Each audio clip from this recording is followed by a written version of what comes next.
So hello everyone, welcome to my YouTube channel. This is Swati. So हम लोग बात कर रहे थे स्पॉटिंग एरर की, राइट। सो स्पॉटिंग एरर में पिछले कुछ सेक्शंस में हमने बहुत सारे सेंटेंसेस कर लिए हैं, राइट। और साथ ही साथ हम इनके रूल्स भी पढ़ते हुए चल रहे हैं। सी गाइज, अगर आप एग्जाम पॉइंट ऑफ व्यू से देखें तो आपका ये स्पॉटिंग एरर काफ़ी इंपॉर्टेंट हो जाता है, क्योंकि किसी भी कॉम्पिटिटिव एग्जाम्स की अगर आप बात करेंगे लाइक एसएससी, बैंकिंग, ठीक है, तो इसमें आपके स्पॉटिंग एरर के क्वेश्चंस बहुत ज़्यादा आते ही हैं, राइट। और स्पॉटिंग एरर्स आपका ऐसा एरिया है कि जहाँ पर आपको ये बिना प्रैक्टिस के नहीं आएगा।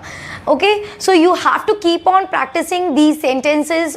सो मैं आपको स्पॉटिंग एरर्स पे इसीलिए आपको ज़्यादा जोर दे रही हूँ, क्योंकि आप देखेंगे कि जैसे जैसे आप ये सेंटेंस करते हुए चल रहे हैं, आप साइमल्टेनियसली इनके बेस रूल्स भी पढ़ते हुए चल रहे हैं, ठीक है। सो पैरेलली आपको दोनों चीज़ आ रही हैं। आप ये भी जान रहे हैं कि सेंटेंसेस कैसे आते हैं एग्जाम्स में, आपको कैसे स्पॉटिंग एरर्स कैसे फाइंड आउट करने हैं जब भी आपको कोई ये क्वेश्चंस आपके एग्जाम्स में आते हैं, राइट। इनको कैसे अटेम्प्ट करना है, और उसके साथ साथ इनके बेस रूल्स क्या हैं जो आपको बहुत ही इंपॉर्टेंट हो जाते हैं, राइट। सो एग्जाम्स में आपको मोस्टली इन्हीं रूल्स पे आपको बेस क्वेश्चंस आते हैं। सो जैसे जैसे आप क्वेश्चंस करते हुए चलेंगे, इनके सेंटेंसेस देखेंगे, तो आप ये भी देखते हुए चलेंगे कि आपको इसमें बहुत सारे ग्रामर्स के रूल्स आपको याद होते चल रहे हैं, राइट। सो इसलिए ही without delaying let's start our section. Okay, तो आज भी मैं आपके लिए कुछ ऐसे ही नए सेंटेंसेस लेके आई हूँ, right. So let's see. So coming to the first sentence, the principal ordered the peon to let the boys and I go in. Okay, so जब भी हम बात करेंगे लेट की, ओके, सो लेट जब भी आपका सेंटेंस में आता है, यू हैव टू रिमेंबर कि आपका जो भी प्रोनाउन उसके बाद यूज हो रहा है, that should be in your object.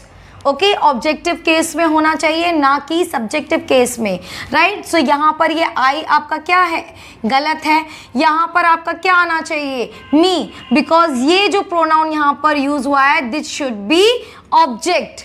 Okay, objective case में होना चाहिए, right, because it is used as an object. So let के बाद आपका जो भी प्रोनाउन फॉलो होगा, that should be in objective case. So just remember, जब भी आपका लेट यूज होता है, okay, in the sentence, then जो भी प्रोनाउन उसको फॉलो कर रहा है, that will be in your objective case, ना कि सब्जेक्ट में। Okay, so I is your subjective pronoun, so इसका ऑब्जेक्टिव प्रोनाउन क्या होगा, मी।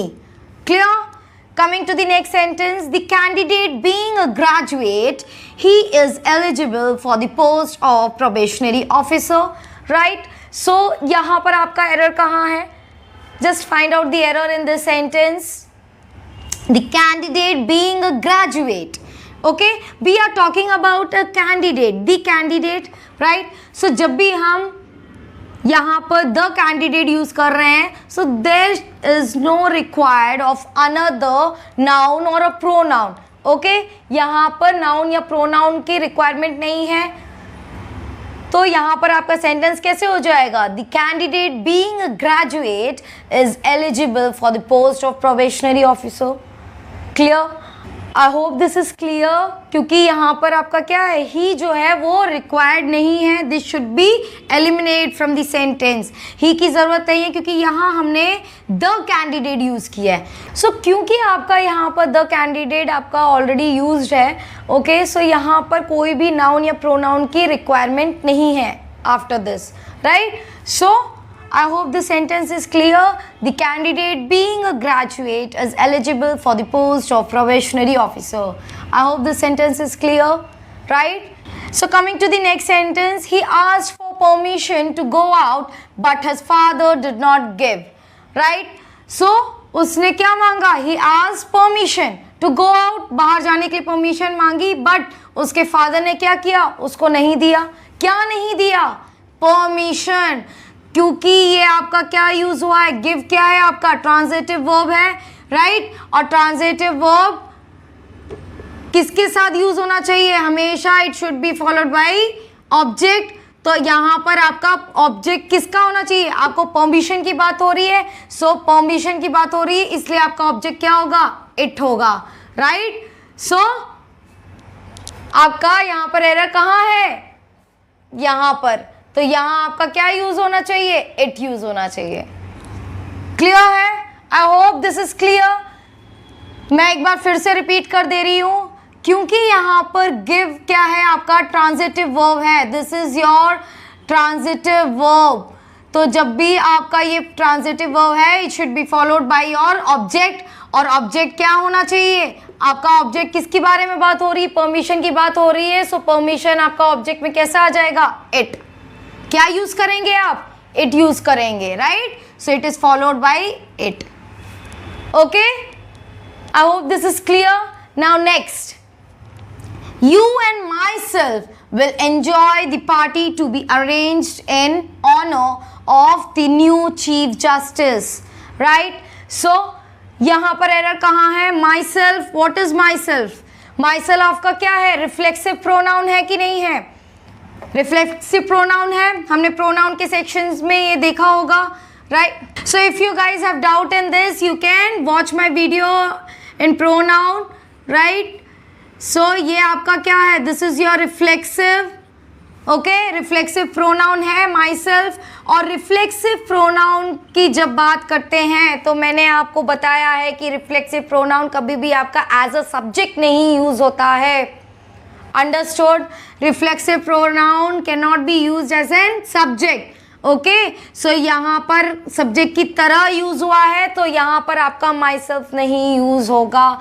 सो यहाँ पर क्या यूज होना चाहिए, आई। सब्जेक्ट की बात हुई है, सो आई। अगर ऑब्जेक्ट की बात होती तो क्या होता, मी।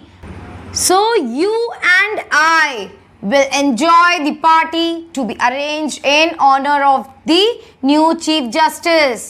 क्लियर है? I hope this is clear. मैंने बहुत ही आराम से आपको ये चीज़ समझाई है। अब आपको ये चीज़ समझ में आई होगी, myself, yourself, herself. तो ये क्या है, ये सब आपके रिफ्लेक्सिव प्रोनाउन है। एंड रिफ्लेक्सिव प्रोनाउन आपके कभी भी एज ए सब्जेक्ट नहीं यूज होते हैं, okay. It is use as an object, और यहाँ पर सब्जेक्ट की प्लेस में ही ये यूज हुआ है। So this is wrong, this is the error. और यहाँ पर आपका क्या होना चाहिए, आई, ठीक है, क्योंकि सब्जेक्ट की बात हुई है तो यहाँ पर आपका क्या आना चाहिए, आई। क्लियर है? I hope this is clear. Coming to the next sentence, he was much more surprised than me to see the dancing girl coming towards us. Okay, so यहाँ पर एरर कहाँ है, he was much more surprised than me. So जब आप बात कर रहे हैं यहाँ पर मी क्या है आपका, this is your object, objective case की तरह यूज हुआ है। जबकि हम यहाँ पर किसकी बात कर रहे हैं, हम दो कंपैरेटिव डिग्री है ना। सो यहाँ पर हम कंपैरिजन कर रहे हैं, यहाँ हम बात कर रहे हैं ही, एंड हम किसकी बात कर रहे हैं, खुद की बात कर रहे हैं, ठीक है। तो यहाँ ही क्या है, ही आपका करता है, राइट, दिस इज सब्जेक्ट। तो जब भी सब्जेक्ट यूज हो रहा है, so how can this be object, और ये ऑब्जेक्ट के केस में कैसे होगा हम, सो एक सब्जेक्ट और दूसरा ऑब्जेक्ट इस तरीके से हम कंपैरिजन कर सकते हैं, नहीं कंपैरिजन कर सकते हैं, ओके, क्योंकि यहाँ देन यूज हुआ है, सो कंपैरिजन हो रहा है। He was much more surprise than me, right, तो वो मेरे से ज्यादा सरप्राइज था, राइट। सो यहाँ पर मी नहीं होगा। अगर यहाँ सब्जेक्ट यूज हुआ है तो यहाँ पर भी कर्ता ही की तरह यूज होना चाहिए, यहाँ सब्जेक्ट की तरह यूज होना चाहिए। तो यहाँ पर ये मी ना होके क्या होगा आपका, आई, ओके। सो आई जब होगा तो ये आपका क्या हो जाएगा, सब्जेक्ट, ओके। अब यहाँ पर सही है, दोनों सब्जेक्ट में ही कंपैरिजन है। यहाँ पर ही भी आपका क्या है, कर्ता है, और आपका आई भी क्या हो जाएगा, कर्ता हो जाएगा। दोनों कर्ता में यानी दोनों सब्जेक्ट में, ओके, आपका कंपैरिजन हो रहा है कि उससे मुझसे ज्यादा वो सरप्राइज था, right. I hope this is clear. आपको ये समझ में आया होगा। जब भी आप कंपैरिजन की बात करते हैं तो कंपैरेटिव आपका क्या होना चाहिए, ये चीज मैंने आपको पहले भी बताई रखी है कि जब भी हम कंपैरिजन की बात करते हैं, कंपैरेटिव की बात करते हैं, तो हमारा दो सब्जेक्ट या दो ऑब्जेक्ट में या दो एडजेक्टिव, जब आप एक ही डिग्री पे आप लेंगे तभी आप कंपैरेटिव कर सकते हैं, ओके। अगर किसी चीज़ की आप तुलना कर रहे हैं तो दोनों या तो सब्जेक्ट हो तब आप तुलना करेंगे, या तो दोनों ऑब्जेक्ट केस में हो तब आप तुलना करेंगे, या तो दोनों वर्ब के बीच में होगा, या तो दो फिर एडजेक्टिव के बीच में होगा, राइट। सो जब भी आप कंपैरिजन करते हैं तो दो सिमिलर टाइप की चीज़ों में आप करेंगे, राइट। सो यहाँ अगर आप सब्जेक्ट की कर्ता की बात कर रहे हैं तो यहाँ पर भी कर्ता की ही बात के साथ ही आप कंपैरिजन करेंगे, ओके। सो यहाँ ये मी क्या है, this is object which is wrong, हम कभी भी कंपैरिजन करेंगे सो दोनों ही आपका सब्जेक्ट में होना चाहिए, clear. Coming to the next sentence, as a student of science you are far better than him.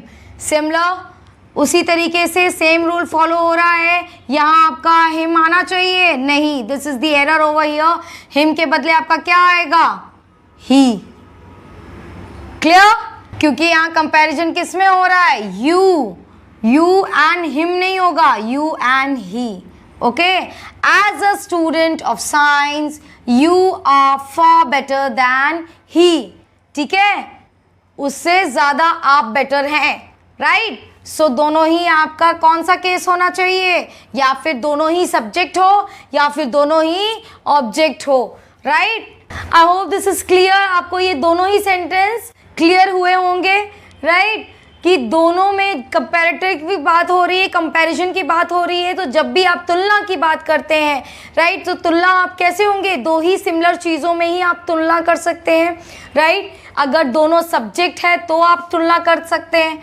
Okay, this is also subject and यहाँ पर भी दोनों ही सब्जेक्ट होना चाहिए, फर्स्ट में भी और सेकंड में भी।